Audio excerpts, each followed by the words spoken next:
होती तो विषय वासनाओं में उसका मन नहीं लगता।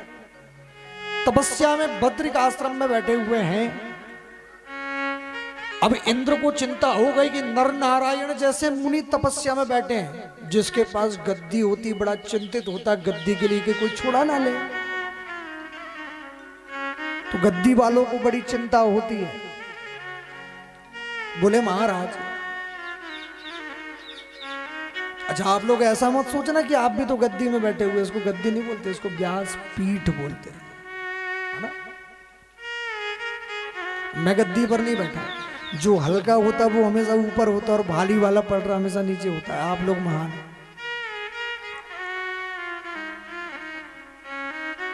तो नर नारायण तपस्या में विराजमान है। इंद्र को चिंता हो गई।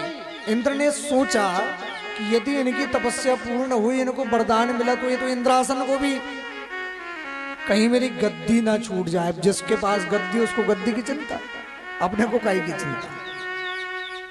जय हो माई, तो जय हो माई की तो चिंता काई की, अपने को कोई चिंता नहीं। इंद्र ने तुरंत ही तत्काल कामदेव को और अप्सराओं को भेजा। कामदेव आया और कामदेव ने 16,050 अप्सराओं को अपने साथ में लेकर के आया।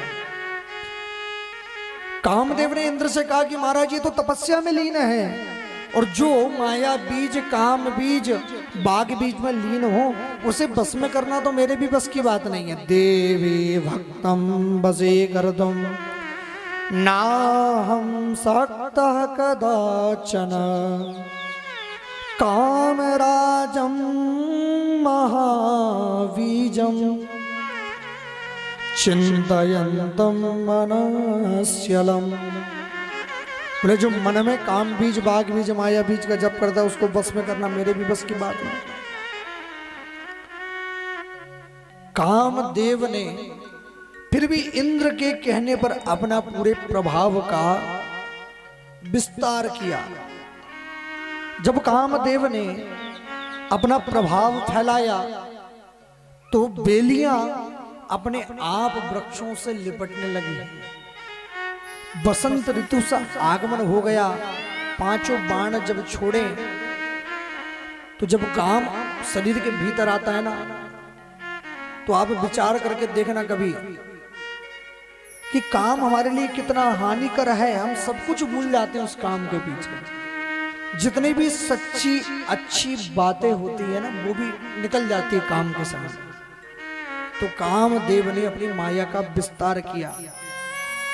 तमाल बकुल चंपक आदि पल्लवित होने लगे, बेलियां वृक्षों से लिपटने लगी। कामदेव ने अपनी माया का विस्तार किया। ब्रह्मचर्य व्रत संयम नाना, ब्रह्मचर्य व्रत संयम नाना, धीरज धर्म ज्ञान विज्ञान, धीरज धर्म ज्ञान विज्ञान, सदाचार जब जोग विरागा, सदाचार जब जोग विरागा, सभय विवेक कटक सब भागा, सभय विवेक कटक सब भागा, ब्रह्मचर्य व्रत संयम नाना, ब्रह्मचर्य व्रत संयम नाना। काम के प्रभाव से आपके भीतर से सबसे पहले ब्रह्मचर्य दूर भागता है, व्रत भाग जाते हैं, नियम संयम भाग जाते हैं, धीरज भाग जाता है, धर्म भी भाग जाता है, ज्ञान भी भाग जाता है, और तो और विज्ञान भी भाग जाता है। आप बोलते होंगे कि पंडित जी केवल ज्ञान ज्ञान की बातें करते हो, विज्ञान की बात नहीं करते हो। विज्ञान भी भाग जाता है, कितने ही पढ़े लिखे हो।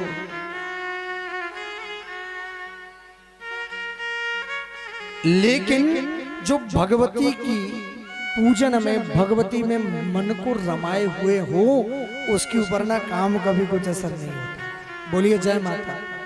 तो नर नारायण को कोई फर्क नहीं पड़ा। 16,050 अप्सराएं आसपास नृत्य कर रही है, तो भी नहीं। 5 बाण निष्फल हो गए कामदेव के, और जब 5 बाण निष्फल हुए तो कामदेव भी स्वयं शरण में बैठ गया नर नारायण। नारायण मुनि ने अपनी जंघा पर हाथ पटका और तुरंत ही एक अप्सरा को प्रकट कर दिया, जिसका नाम रखा उर्वशी, जो कि उन 16,050 अप्सराओं से भी ज्यादा सुंदर थी। और कामदेव को कहा, देखो काम के लिए तुम मुझे वशीभूत करने आए थे ना, यह अप्सरा मेरी तरफ से इंद्र को सौंपना। अप्सराओं से कहा कि जाओ, जाकर के इस अप्सरा को लेकर के जाना और सौंप देना, कामदेव से कहा। तो 16,050 अप्सराएं कहती, बोले महाराज अब तो भले ये उर्वशी इंद्र के पास चली जाए, लेकिन आपकी शक्ति, आपकी भक्ति का अनुभव हमें हो गया है। अब हम 16,050 अप्सराएं तो आपको छोड़ करके बिल्कुल नहीं जाएंगे, हम तो आप ही से विवाह करेंगे और आप ही के साथ रहेंगे। नारायण मुनि ने कहा कि देखो देवियों, मैं अभी योग के मार्ग पर हूं, और योग के मार्ग पर काम का कोई स्थान नहीं होता, इसलिए जब मैं कृष्ण बन करके आऊंगा तो तुम भी मेरी रानियां बनोगी, पटरानियां बनोगी। अभी नहीं, द्वापर तक प्रतीक्षा करो, और द्वापर में जब मेरा जन्म होगा ना, तब तुमसे विवाह करूंगा।